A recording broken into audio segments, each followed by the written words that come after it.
ተናስተልን ሰላም በኢትዮጵያና በመላው ዓለም ያላችሁ ተከታታዮች በያላችሁበት እንደምን ቆያችሁ? የዛሬ አርብ ምሽት ቲቪ ዜና 57 የመጀመሪያው ምዕራፍ ላይ እንገኛለን። አበይት ነጥቦችን እነሆ።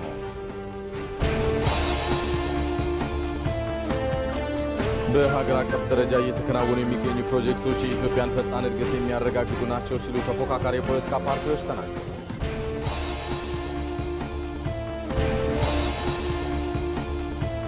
ዲጂታል ቴክኖሎጂን በመጠቀም እየደረሱ ያሉ ማጭበርበርና ስርቆትን ለማስቀረት ዜጋዎች የመረጃ ምንጫቸውን በማዘመንና በማጣራት መጠቀም እንደሚገባቸው ተገለጸ። ፕሬዚዳንት ዶናልድ ትራምፕ በኢራን ላይ እርምጃ የመውሰዳቸውን ውሳኔ ለ15 ቀናት አራዘሙ የሚለውን ደግሞ ከውጭ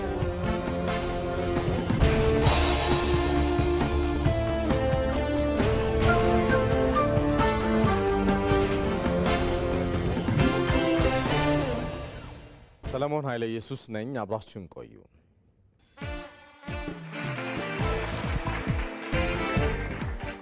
ለረጅም ጊዜ ስንናፍቀው ስንጠብቀው ወደ ነበረው እሁድ ቤት ገብተናል። በዚያራችን አስበናቸው በያሉበት ሄደን የምንዘይራቸው፣ የምንጠይቃቸው፣ የምናከብራቸው ሰዎች አሉ። የልጅነት ህይወቴ ላይ ድምቀት የፈጠሩ ይህ ነው ምኞቴ እኔ በህይወቴ ከራሴ በፊት ለኢትዮጵያ እናቴ። በልፊን ገበታችን ተጋባዥ አብሳዮች ከቤተሰቡ ጋር ቆንጆ ምግቦችን ያበስሉልናል። ባል ሲያገቡ ምንም አይነት ሙያ አይችሉም ነበር። አልችልም። እንጀራ መጋገር ሳይቀር ባላቸውን ያስለመዷቸው አሉ። እውነት ነው? አዎ። እልፍኝ ጨዋታ የራሳችን ባንድ አለ። ከንየሌለብሽ ከግሩ እስከ ራስሽ ሴቴን አስከባሪ። በደርሶ መልሳችን የተለያዩ ከተሞች ወጎችን እንሰማለን። የት ነው ያለነው?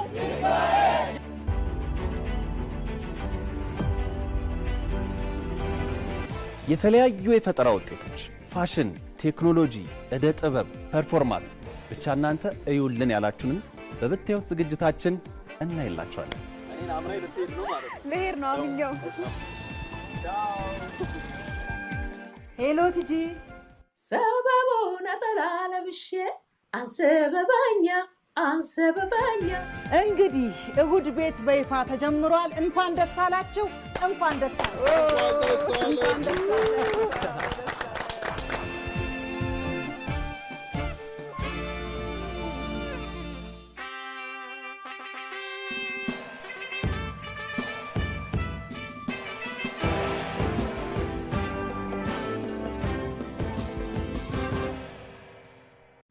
ተመልሰናል። የተወደዳችሁ ከኢቲቪ ዜና 57 ጋር ናችሁ። ወደ ቀዳሚው ዜና አሻገራለሁ። ጠቅላይ ሚኒስትር አብይ አህመድ ከአሜሪካ ማሪን ኮርፕ ጀነራል እና አፍሪካው ማዛዥ ከሆኑት ጀነራል ማይክል ሌንግሬ ጋር መገናኘታቸውን ገለጹ። የጋራ ፍላጎት በሆኑ የሁለትዮሽና ቀጠናዊ ጉዳዮች ዛሬ ጠዋት ውይይት አድርገናል ሲሉም ገልጸዋል። ጠቅላይ ሚኒስትሩ በማህበራዊ ትስስር ገጻቸው በሌላ ዜና ጠቅላይ ሚኒስትር አብይ አህመድ በአልቤርቶ ቫርኔሮ ህልፈት የተሰማቸውን ሀዘን ገለጹ። ጠቅላይ ሚኒስትሩ ከ1950ዎቹ ጀምሮ በኢትዮጵያ የኮንስትራክሽን ዘርፍ ፈርቀዳጅ በነበሩት አልቤርቶ ቫርኔሮ ህልፈት የተሰማቸውን ሀዘን በማህበራዊ ትስስር ገጻቸው ገልጸዋል። ስራቸው የሀገራችንን ግንባታ አካባቢና ታሪካዊነት ያላቸው ምልክቶችን ላቅ ባለ ደረጃ የቀረጸ ስለመሆኑ ጠቅላይ ሚኒስትሩ ባጋሩት የሀዘን መልእክታቸው አስፍረዋል። ከታሪካዊ ስራዎቻቸው መካከልም የአፍሪካ አዳራሽ ወይንም የተባበሩት መንግስታት ድርጅት የአፍሪካ ኢኮኖሚ ኮሚሽን፣ የአዲስ አበባ ማዘጋጃ ቤት፣ የኢትዮጵያ ንግድ ባንክ ዋና መስሪያ ቤት፣ ሂልተን ሆቴል፣ ሚኒሌም አዳራሽ፣ የጅማ አባጅፋር አውሮፕላን ማረፊያ ማሻሻያ፣ የአብርሆት ቤተ መጻሕፍት፣ የአንድነት ፓርክና የብሔራዊ ቤተ መንግስት እድሳት ስራ ይገኙበታል። የስራ ውርሳቸው በእነኚህ ብሔራዊ ምልክቶችና በሚወክሉት የአንድነት ትዕምርት ሲታወስ ይኖራል። ለነፍሳቸው ረፍትን በረፍታቸው ላዘኑት ሁሉ ደግሞ መጽናናትን እንመኛለን ሲሉ ገልጸዋል። ጠቅላይ ሚኒስትር አብይ አህመድ በማህበራዊ ትስስር ገጻቸው ባጋሩት የሀዘን መግለጫ መልእክት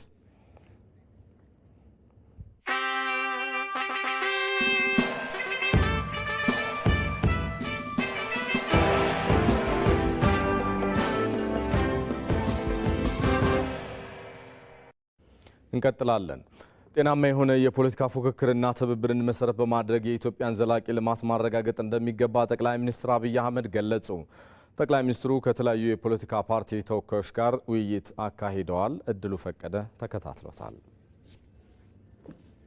ጠቅላይ ሚኒስትር አብይ አህመድ የመንግስት የሥራ አፈጻጸምን በተመለከተ ከተለያዩ የፖለቲካ ፓርቲዎች ጋር ውይይት አድርገዋል። ወቅታዊ ጉዳዮች፣ ሰላምና ጸጥታ እንዲሁም የፖለቲካ ምህዳርን የተመለከቱ ሀሳቦች በውይይቱ ተነስተዋል። አሁን ያለው የፖለቲካ ምህዳር ምን ያህል ሰፊና አካታች ነው? የቀበሌዎች፣ የወረዳዎች እንዲሁም የክልል መስሪያ ቤቶችን ቢሮዎች እየተሰበሩ ማህተም ሲቀማ ህብረተሰቡም ብዙ ሰዎችም ለመቁሰልና ለግድያም ተዳርገው ነበር። በተለያዩ የአገሪቱ አካባቢዎች ውስጥ ያሉ የጸጥታ ችግሮችን በዘላቂነት ለመፍታት መንግስት ምን አስበዋል? ወጣቱ በዛ መንገድ ወደ ሰላማዊ ህይወቱ በቃ ትጥቅን ፈቶ ወደ ሰላማዊ ህይወቱ መኖር አለበት፣ መስራት አለበት፣ ማደግ መበልጸግ ይፈልጋልና እንዳው ችን ነገር ቢፈተሽ ቢታይ የሚል ነገር ነው። የፖለቲካ ምህዳርን ማስፋት በተመለከተ ጤናማ የሆነ ፉክክርና ትብብርን መሰረት ማድረግ አስፈላጊ መሆኑን የጠቀሱት ጠቅላይ ሚኒስትሩ መንግስት 273 የተፎካካሪ ፓርቲ አባላትን በተለያዩ የመንግስት ተቋማት ውስጥ ተሳትፈው እንዲሰሩ አድርገዋል ብለዋል። አሁን ባለው አድሚኒስትሬሽን ከሚፎካከሩ ፓርቲዎች 273 ሰዎች በተለያየ ደረጃ በአመራር ተሳትፎ ይሰራሉ። 273 ሰዎች 4 ሚኒስትሮች አሉ። 4 ገደማ ሚኒስትር ዴታዎች አሉ። የቢሮ ኃላፊዎች አሉ። በዞን በወረዳ የተካተቱ ሰዎች አሉ። 273 የሚፎካከሩ ፓርቲ አመራሮች አሳትፌ አብሬ እሰራለሁ ያለ መንግስት ለትብብር ቦታ እንዳለው በቂ ማሳያ ሊሆን ይችላል። ጠቅላይ ሚኒስትር አብይ አህመድ ሰላማዊ መንገድና የኃይል አማራጭን በጋራ ለመጠቀም መሞከር ተገቢ አለመሆኑን ገልጸው በሁለት መንገድ የሚጓዙ ሰዎች አንዱን መምረጥ ይገባቸዋል ብለዋል። የትጥቅ ትግል የማድረግ መብት የሚባል ዴሞክራሲ ዓለም ላይ የለም።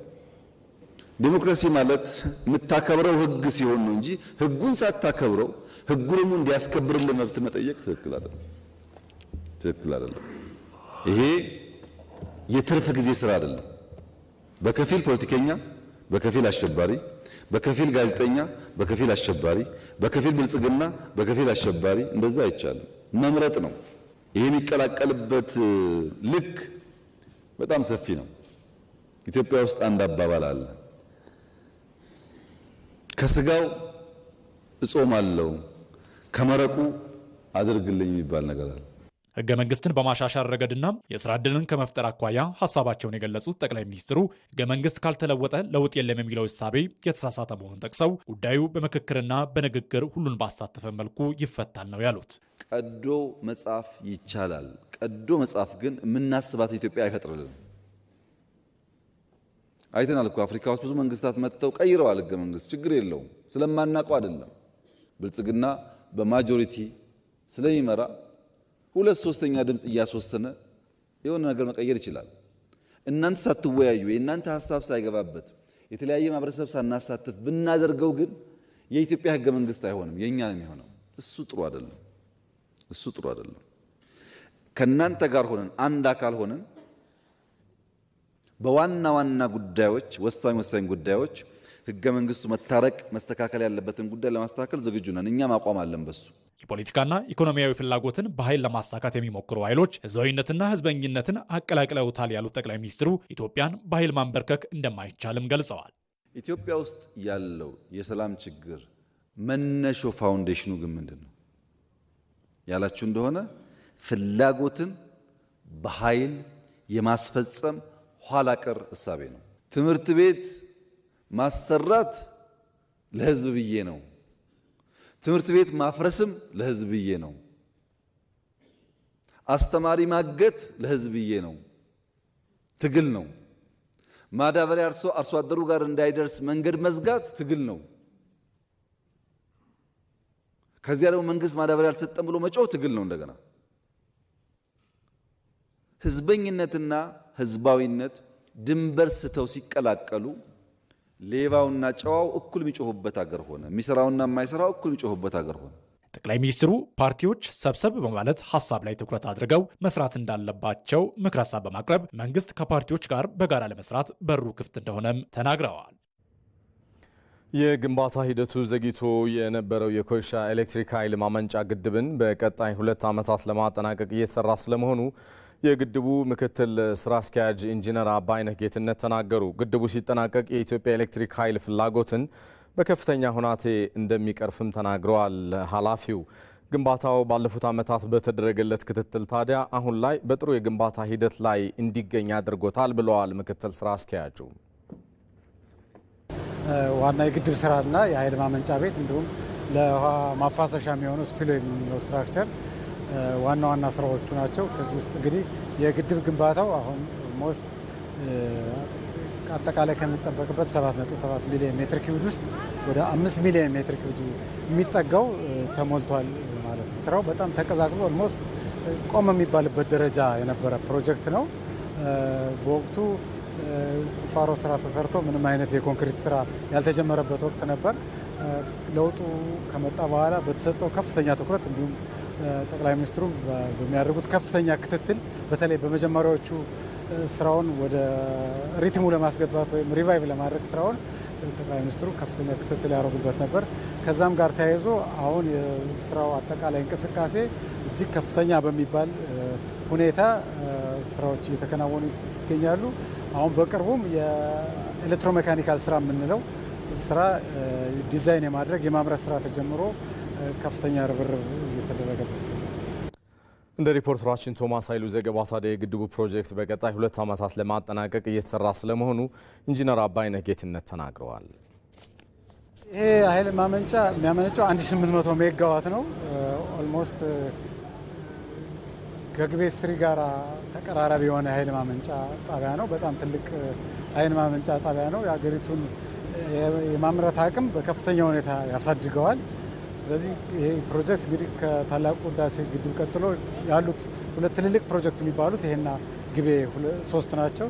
ስለዚህ በከፍተኛ ሁኔታ የኃይል ምርታችንን እንደ ሀገር ያሳድገዋል። በሚቀጥሉት 2 እና 3 ዓመታት ስራውን ለማጠናቀቅ በከፍተኛ ርብርብ መንግስትም ከፍተኛ ትኩረት ሰጥቶ እንግዲህ ይህ ፕሮጀክት የሚጠይቀው ከፍተኛ የሆነ የውጭ ምንዛሬ ኢምቢሊየንስ የውጭ ምንዛሬ የሚጠይቅ ፕሮጀክት ነው።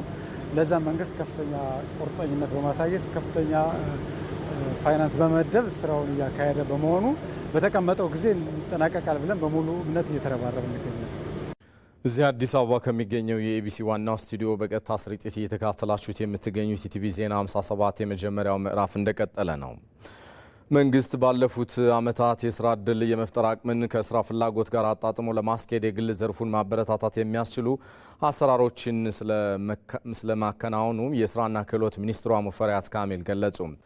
ሚኒስቴር መስሪያ ቤቱ ክህሎት መር የሆነ የስራ ዕድል ፈጠራ ላይ ትኩረት ማድረጉንም ሚኒስትሩ አብራርተዋል። ባልደረባችን ነጻነት ፍቅሩ ቆይታ አድርጋለች። ተከታተሉትና እንመለስ። የስራና ክህሎት ሚኒስትር ሙፈሪያት ካሚል ስለ ጊዜዎት እናመሰግናለን። እኔም አመሰግናለሁ ይህን እድል ስለሰጣችሁ። መልካም። የመጀመሪያ ጥያቄያችን እናንሳ። በተለይም ከስራ ዕድል ፈጠራ ጋር ተያይዞ ባለፉት ዓመታት ከተያዘው እቅድ አንጻር ምን ያህል ስኬታማ ናችሁ ማለት ይቻላል? በአመት ከ4 ሚሊዮን በላይ ለሚሆኑ ዜጎች በሀገር ውስጥም በውጭ ሀገርም የስራ ዕድል ለመፍጠር እቅድ ተይዟል። አፈጻጸሙ ለእቅዱ ቅርበት ያለው ሆኖ ነው እየሄደ ያለውና ላለፉት ዓመታት እንደ አዝማሚያ ካየን ከ2014 ጀምሮ ተቋም ከተፈጠረበት ጊዜ ጀምረን ካየን በአማካይ ከ3.5 ሚሊዮን በላይ ለሆኑ ዜጎች የስራ ዕድል እየተፈጠረ ነው የቆየው። የምንጥለው ግብም በየአመቱ እየጨመረ እያደገ ነው የመጣው። የስራ ዕድል የመፍጠር አቅምና እንዲሁም ደግሞ የስራ ፍላጎትን እናንሳ። ሁለቱን አጣጥሞ ከማስኬድ ረገድ የተሰሩ ስራዎች እንዴት ያሉ ናቸው ማለት ይቻላል? ከስራ ዕድል ፈጠራ አኳያ ዋና ተዋናይ ተደርጎ የሚጠበቀው የግል ዘርፉ ነው። የመንግስት ሚና ማነቆ መፍታትና ምቹ ሁኔታ መፍጠር ነው። አስቻይ ሁኔታ እንዲኖር ማድረግ ነው። በስነ ምህዳር ግንባታ ውስጥ የራሱን ሚና እንዲጫወት ማድረግ ነው። ከዛ አንጻር ባለፉት ዓመታት ፖሊሲዎች፣ ደንቦች፣ መመሪያዎች፣ አዋጆች እንዲወጡ በማድረግ ረገድ ሰፊ ስራ ተሰርቷል። አዋጅና ህግ ስለወጣ ብቻ የፈለግነው ነገር ይሟላል ማለት አይደለም። አንድ አስቻይ ሁኔታ ነው።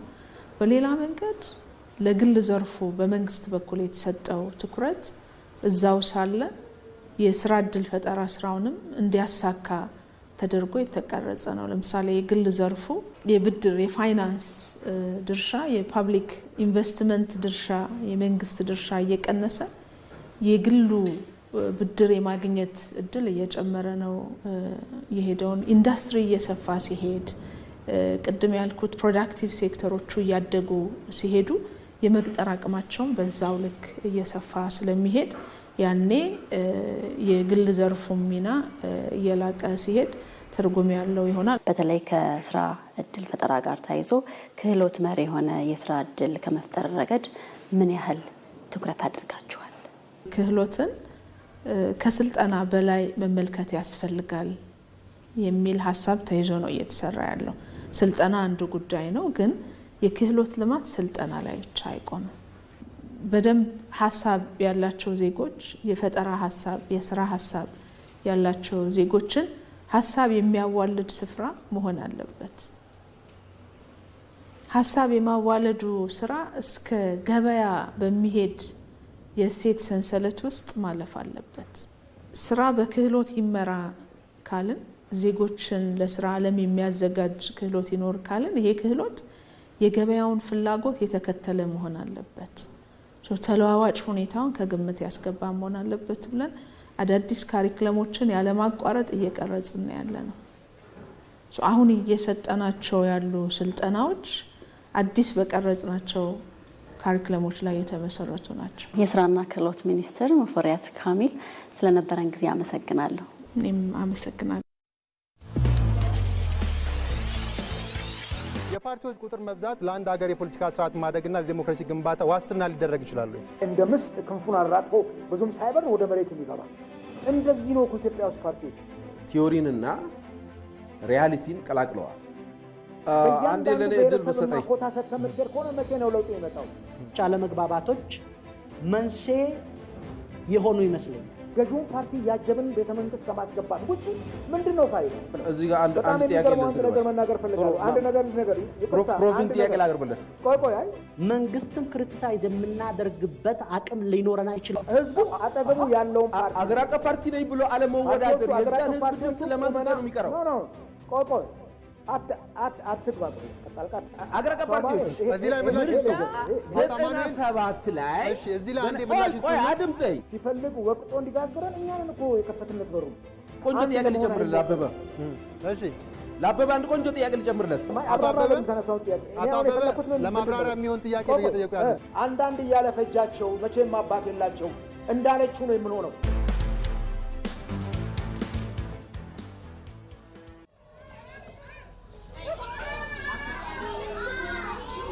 ልጆቻቸውን በዚህ ያስቀምጡና ከስራ ሲመለሱ ደግሞ ከዚህ ማቆያ ልጆቻቸውን ይወስዳሉ። ምንም ባይኖረኝም ቤት ባይኖረኝም ምንም ባይኖረኝም ግን ፍቅር እያደረብኝ መጣ። ይህ ድርጅት እንግዲህ ቡናን ተጠቦበታል ነው የሚባለው።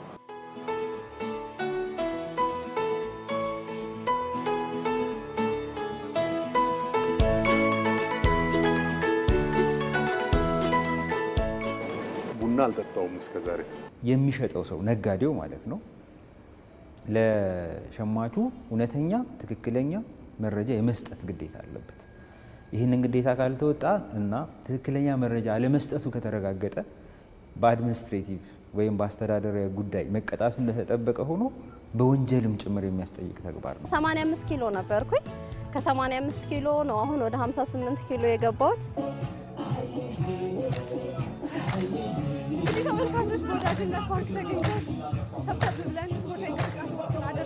በዛ ላይ በረዶም አለ። ተመችቶኛል ብቻ ነው። በጣም ከፍ ነበር ግን አሁን በሰፊ ንቀጥላለሁ። አዎ ደስተኛ ነኝ። ተመልሰናል።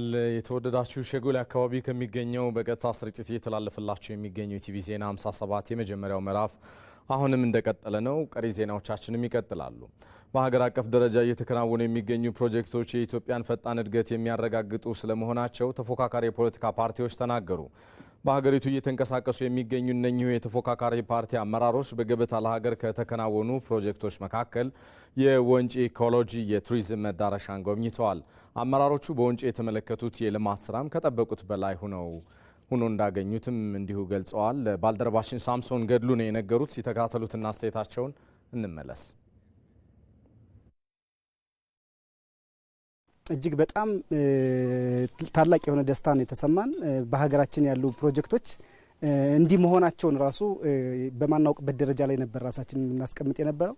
ክቡር ጠቅላይ ሚኒስትራችን በቀደም በነበረ የፖለቲካ ፓርቲዎች የጋራ ምክር ቤት ጥያቄዎች እለት አዲስ አበባ ላይ ብቻ ነው ልማት እየተለማ ያለ፣ በተለይ የኮሪደር ልማቱ የምንበለው ሌሎች ፕሮጀክቶች አዲስ አበባ ላይ ብቻ ነው እየተለማ ያለ የሚል ጥያቄዎች ይነሱ ነበርና ኢንቫይት ሲያደርጉን እንዲህ አይነት ቦታዎች ላይ እንድንጎበኝና ካየን በኋላ ያለንን ስሜት እንድንገልጽ የሰጡንን ተልእኮ ዛሬ ላይ ደግሞ መጥቼ ሳየው እጅግ በጣም ምድራዊ ገነት የሆነች የወንጪ ፕሮጀክት ማየት ችያለሁ ማለት ነው። በጣም አስገራሚ ነው። አዲስ አበባ እንደዚህ ቢሰራ ኖሮ ኒውዮርክን አሸንፋለች ማለት ነው። አዲስ አበባ አልተሰራም ማለት አይደለም። ከማክሰኞ ጀምሮ ባየነው ይሄ ይቀራል የምንል ጉድለት የለም። በጣም ደስ ነው ያለኝ። ማታ ወደዚህ እንደምንመጣ ሲነገረኝ ስለ ቦታው ብዙ ሲመረቅ ከማየት በስተቀር ብዙ ኢንፎርሜሽን አልነበረኝም። ትንሽ ፍርሃትም ነበረኝ ከጸጥታ አንጻር። ግን ከመጣው በኋላ ባየሁት ነገር በጣም ደስተኛ ነኝ። በጣምም ነው የገረመኝ። እንደዚህ አልጠበኩም ነበር ይሄን ያህል ቆንጆ ይሆናል ብዬ። የመልክዓ ምድር አቀማመጡ፣ የተሰሩት ሎጁ፣ ሁሉ ነገሩ በጣም ደስ ይላል። የምድር ገነት ነው የሚመስለውና በጣም ገርሞኛል። በጣም ደስ ብሎኛል። ፓርቲዎች የተለያዩ ፓርቲዎች የሚፈጠሩት 100% የሀሳብ ልዩነት ስላለ አይደለም። በብዛት የሚገናኙባቸው በሀሳብ አንድ አይነት ሆነው የሚደጋገፉባቸው ስራዎች ሊኖሩ ይችላሉ።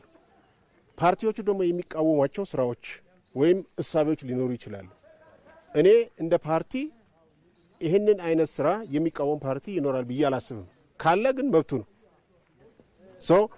ይሄ ስራ የሚቃወሙት አይደለም፣ የሚደግፉት ነው፣ የሚበረታታ ነው። እንዲበረታታም ጭምር እኔም እንደ ፓርቲ ሌሎችም ይሄንን መጥተው ቢያዩ፣ ፓርቲዎቹ ብቻ ሳይሆን ድርጅቶች፣ ባለሙያዎች፣ የኤንጂኦዎች፣ የሪሰርች ተቋማት እጅግ በጣም በሰከነ ሁኔታ ስራቸውን ሰርተው ሳይረበሹ ውጤታማ ሊሆኑ የሚችሉበት አካባቢና የዛን አይነት አሬንጅመንት እንዳለ አይቻለሁ። ከማህበረሰቡም ጋር ሳይጋጩ ጫጫታ ሳይኖር ሀሳባቸውን የሚሰርቅ ነገር በሌለበት ሙሉ ትኩረት ሰጥተው ሙሉ ስኬት የሚያገኙበት ቦታ እንደሆነ ነው የምገነዘበውና ይሄን ደግሞ በጣም ደግፋለሁ። የተለያዩ የማህበራዊ ሚዲያ መተግበሪያዎቻቸውን በመጥለፍ የገንዘብ ስርቆት እንደተፈጸመባቸው ተገልጋዮች ለኢትዮጵያ ቴሌቪዥን ተናገሩ። የመረጃና ደህንነት ባለስልጣናት በበኩላቸው የተለያዩ መተግበሪያዎችን የሚጠቀሙ ዜጎች ጠንካራ የይለፍ ቃል መጠቀምን ጨምሮ የጥንቃቄ ሂደቶችን መከተል እንዳለባቸው አስታውቀዋል። ባልደረባችን ሄለን ተስፋዬ ተከታዩን ይዛለች። አሁን ስጋት እየሆነ የመጣው የሳይበር መጭበርበር ብዙዎችን እያማረረ ይገኛል። እየተራቀቀና ከቀን ወደ ቀን አይነቱን እየቀያየረ የዜጎች ስጋት በመሆን ለግል መረጃ መሰረቅና ለኢኮኖሚ መቃወስ እየዳረገ ይገኛል። ስልኩን ወሰዱት። ከዛ በኋላ ቀጥታ ወደ ራሳቸው ነው የቀየሩት ኢሜይሉንና ፓስወርዱ። ያቺ እንዳላስተካክል አደረገኝ። ሊንክ መላክ ጀመሩ። ከዛ ሌላ ሰው ሀክ ማድረግ ጀመሩ። ታዲያ ማህበረሰቡ የሳይበር ግንዛቤው እንዲጨምርና ራሱን እንዴት መከላከል አለበት ስንል ከኢንፎርሜሽን መረብ ደህንነት ጋር ኢቢሲ.ስትሪም ቆይታ አድርጓል።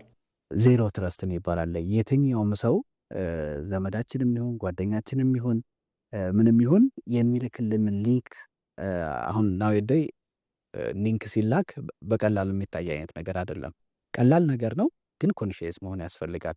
ይሄ አጠቃላይ የሳይበር ደህንነት ንቃተ ህሊናችንን ማሳደግ ይኖርብናል። በዚህ ጉዳይ የማህበራዊ ትስስር ገጿን የተቀማችው ናኒ በተለያዩ ጊዜያት አይነቱ እየተቀያየረ በሷ ማንነት ከወዳጅ ዘመዶቿ ብር እየተቀበሉ እንደነበርና አሁንም እየተቀበሉ መሆኑን ነግራናለች።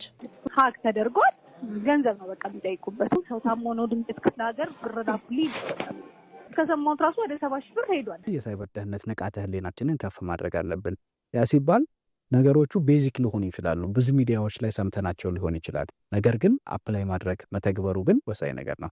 ለምሳሌ የምንጠቀማቸውን አፕሊኬሽኖች ፓስዋርድ መስጠት ሊሆን ይችላል። ለምሳሌ ቴሌግራም ሆኖ የቴሌግራሙም ፒንም መስጠት ወይ ፓስወርድ መስጠት ያስፈልጋል እዛው አፕሊኬሽኑ ላይ። ከዛም ባለፈ ደግሞ በባዮሜትሪክስ መቆለፍ ያስፈልጋል።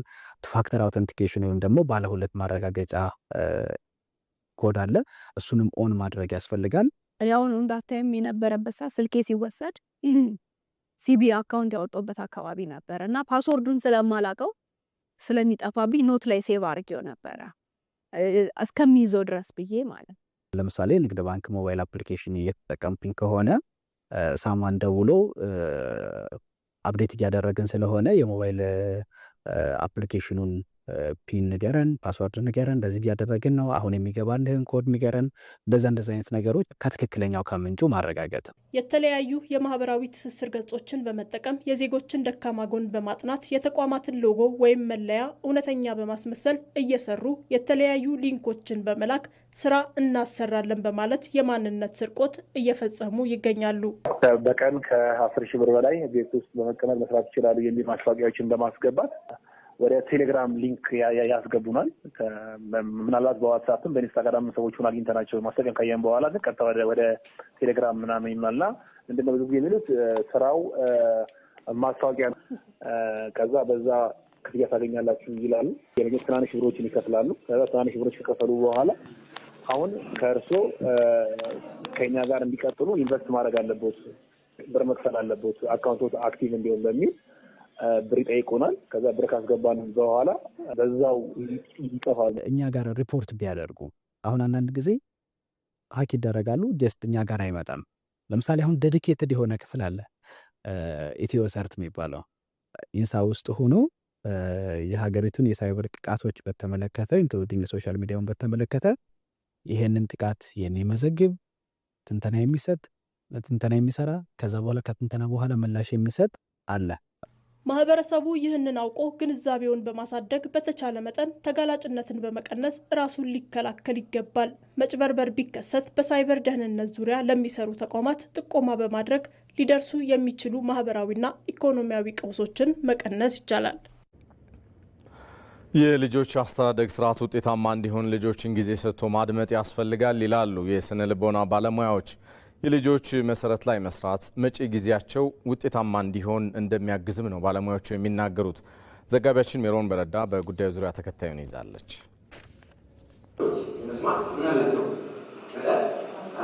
በዚህ ኒው ላይፍ በተባለው የስልጠና ተቋም የተሰበሰቡት እነዚህ ወላጆች ወደዚህ የመጡበት ዋና ዓላማ ለልጆቻቸው የተሻለ ነገር ለመስጠት ነው። የሶስት ልጆች እናት የሆነችው ማክዳም ወደዚህ ተቋም ያመራችው ለልጆቿ የተሻለች እናት ለመሆን በማሰብ ነበር።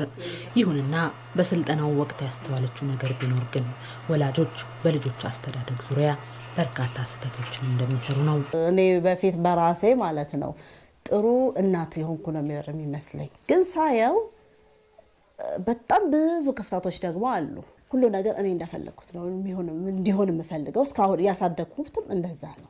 ሳያመልጡኝ ነው ወዲያው እንዳረሰው በማለት ራሱ ወዲያው ነው እንትን ወስደው እርምጃ ወስደው። አሁን ግን ስህተቱን ሁሉ አረሜ አዳመጣለሁ። ረጅም ጊዜ በቃ ትክክል እንዳልሆኑ ባቅም አዳመጣለሁ። ይሄን ተምሬያለሁ። በኢትዮጵያ አብዛኛው ማህበረሰብ የልጆቹን ፍላጎትና ስሜት ያልጠበቀ የአስተዳደግ ስርዓት እንዳለ የሚገልጹት የስነ ልቦና ባለሙያዎች የልጆች አስተዳደግ ውጤታማ እንዲሆን ጊዜ ሰጥቶ ማድመጥ ያስፈልጋል ይላሉ። ልጆች አይሰሙም፣ አይደመጡም፣ ስሜት የላቸውም፣ አይወስኑም፣ ኮሚኒኬት አያደርጉም እና ኦልሞስት ቤት ውስጥ ያሉ እንደ አንድ አካል ግዑዝ ነው የሚታዩት እና ፍላጎቶቻቸውን ራሱ ለማወቅ እንደ ሰው እነሱ ማክበር ነው። ሰው እንደሆኑ ማወቅ ነው። ልጅ ብቻ ሳይሆኑ ሰው ናቸው። ልጆች ከባህሪ እንዳያፈነግጡ ዲሲፕሊን እንዲሆኑ የሚያደርጋቸው ነገር ምንድነው? ቀድመን ሁሉ ነገር ግልጽ አድርገን ከነገርናቸው ይሄ መጥፎ ነው፣ ይሄ ጥሩ ነው ብለን ቀድመን መንገዱን ሁሉ ከዘረጋንና ለነዛም ነገሮች ህጎች ካወጣንላቸው ልጆቹ መጀመሪያው ሼፕ ሆነው ይሄዳሉ ማለት ነው።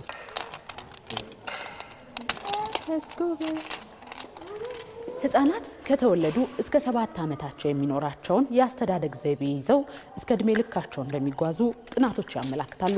ታዲያ ወላጆች በእነዚህ 7 ዓመታት ውስጥ የሚሰሯቸው ስህተቶች በልጆቻቸው ላይ የተለያዩ የስነ ልቦና ጫናዎችን ጨምሮ ልጆች ፈሪ እንዲሆኑ እንዲሁም ከሰዎች ጋር ያላቸው ተግባቦት በጣም እንዲቀንስና ከፍ ሲልም በሀገር ላይ የተለያዩ ጉዳቶችን እንደሚያደርሱ ጥናቶቹ ጨምረው ያመለክታሉ።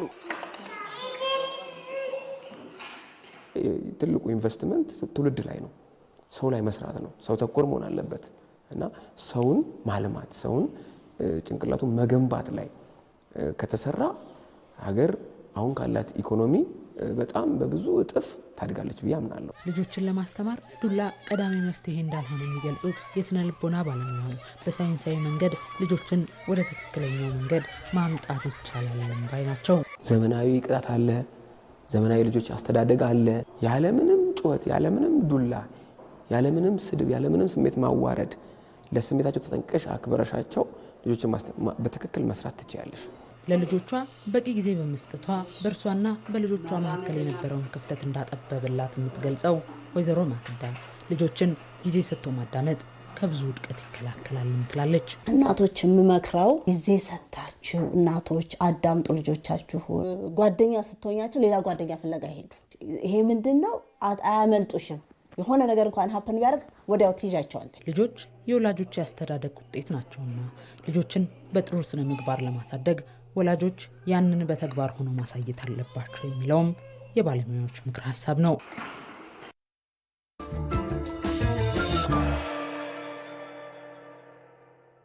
የኢትዮጵያ ሞጋች እና የኢትዮጵያ አፍቃሪ ናቸው። የምን ድንጋይ ነው የሚንከባለለው ብዬ ጠየኳቸው። የሚሸኙ ይሄ መኪና ይባላል አሉኝ። የምትኮሩባት ሀገር ነች እንጂ የምታፈርባት ሀገር አይደለችም። ግብፅ የተመረተ ብርቱካን በኔ ውሃ መልሰን እኛ እንገዛለን። በብሔር ተተለያየን፣ ሁላችንም ቃጠሎ ያቃጥለናል። እንድንጣላ ሲፈልጉን አለመጣላት ምርጫ መሆን ይችላል። ከጥንት ጀምሮ የቀይ ባህር ንጉሶች በመባል ነው የምንታወቀው። ከሌሊቱ 5 ሰዓት ይሆናል መጥተው አንኳኩና አንጠልጥለው ማዕከላዊ ወሰዱኝ። ተመልሰናል። የተወደዳችሁ ከኢቲቪ ዜና 57 የመጀመሪያው ምዕራፍ ላይ ትገኛላችሁ። ዛሬን ጨምሮ በቀጣይ ቀናት የሚኖረውን የአየር ትንበያ ሁናቴ ደግሞ ባልደረባችን ሳምራዊት አበበ ልትነግረን ስቱዲዮ ነች። ሰላም ሳሚ፣ እንደምን አመሸሽ? እንዴት አመሸሽ ሰለሞን? አምላክ ይመስገን። ምን ጉዳዮች እንዳሉ ለተመልካቾች ማድረስ ይቻላል? እሺ፣ አመሰግናለሁ ሰለሞን።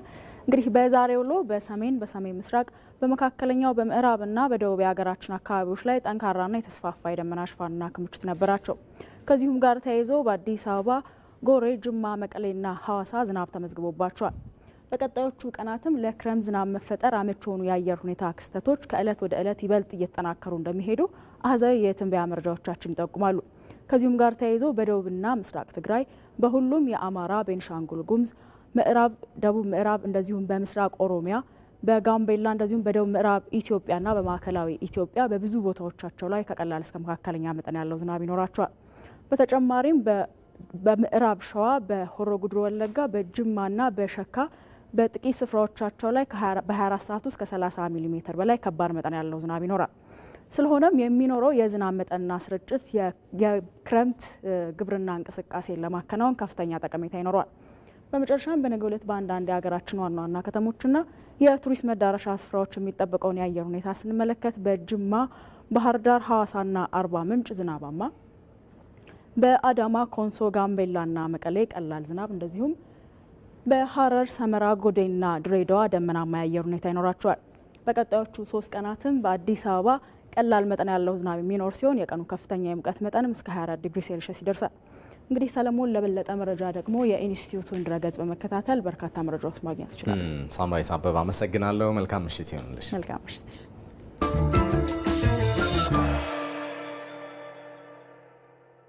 የኢትዮጵያ ሞጋች እና የኢትዮጵያ አፍቃሪ ናቸው።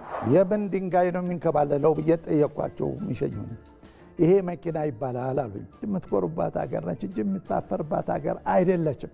ግብፅ የተመረተ ብርቱካን በኔ ውሃ መልሰን እኛ እንገዛለን። በብሔር ተተለያየን፣ ሁላችንም ቃጠሎ ያቃጥለናል። እንድንጣላ ሲፈልጉን አለመጣላት ምርጫ መሆን ይችላል።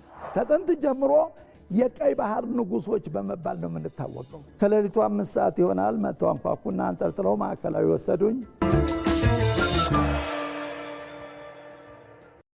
ተመልሰናል። የውጭ ዘገባ ላይ ደርሰናል። ፕሬዚዳንት ዶናልድ ትራምፕ በኢራን ላይ እርምጃ የመውሰድ ውሳኔያቸውን ለሚቀጥሉት 15 ቀናት ስለማራዘማቸው ገልጸዋል። ባልደረባችን አለምነህ ዋሴ በትንታኔ ተመልክቶታል።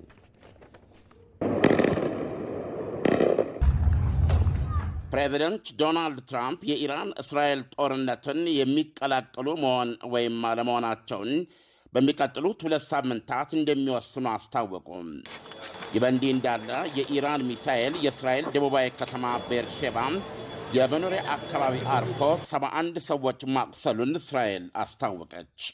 ትራምፕ ውሳኔያቸውን ለ15 ቀናት ያራዘሙት አሜሪካ ጦርነት ውስጥ ብትገባ ሊገጥማት ወይም ላይገጥማት የሚችለውን ተግዳሮት አውጥተውና አውርደው ውሳኔ ለመድረስ መሆኑን ዋይት ሃውስ ይናገራል። ትናንት አንድ የእስራኤል ባለሥልጣን ፕሬዚደንቱ ጦርነቱን እንደሚቀላቀሉ በሚቀጥሉት 24 ወይም 48 ሰዓት ውስጥ ይታወቃል ብለው ነበረ። ሌላው ፕሬዚደንቱ ለ15 ቀናት ማፈግፈግ ያስፈለጋቸው ባላቋረጠ የእስራኤል ጥቃት ስር የምትገኘውና የሚሳኤል ክምችቷ እየወደመባት ያለው ኢራን ከጦርነቱ እፎይታ ለማግኘት ስትል በድርድር ወቅት አልቀበልም ብላ አቋሟን ያከረረችባቸውን ነጥቦች አሁን ልታለዝብ ትችላለች በሚል እምነት መሆኑን ሲኤንኤን ዘግቧል። ትራምፕ ዲፕሎማሲያዊ መፍትሄ ያሉትን የቀደመውን ድርድርም የጀመሩት በ2 ወራት ቀነ ገደብ አስቀምጠው እንደነበረ ይታወቃል። ተንታኞች እንዲህ ባሉ አጭር ቀናት የተቀነበቡ አካሄዶች የዲፕሎማሲያዊ መፍትሄዎችን ማፈናፈን መሰናክሎች ውስጥ ይከታል ይላሉ።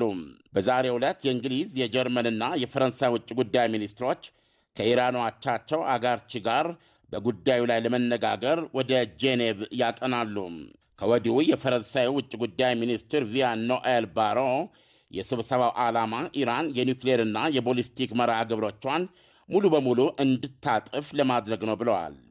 ኢራን ከአሜሪካ ጋር በነበራት ድርድር የኒውክሌር ማብላያዎቿን እንድታፈርስና በእጇ ያለውን የበለጸገ ዩራኒየም እንድታስረክብ የሚሉትን ቁልፍ ነጥቦች እንደማትቀበል ማስታወቋ አይዘነጋም።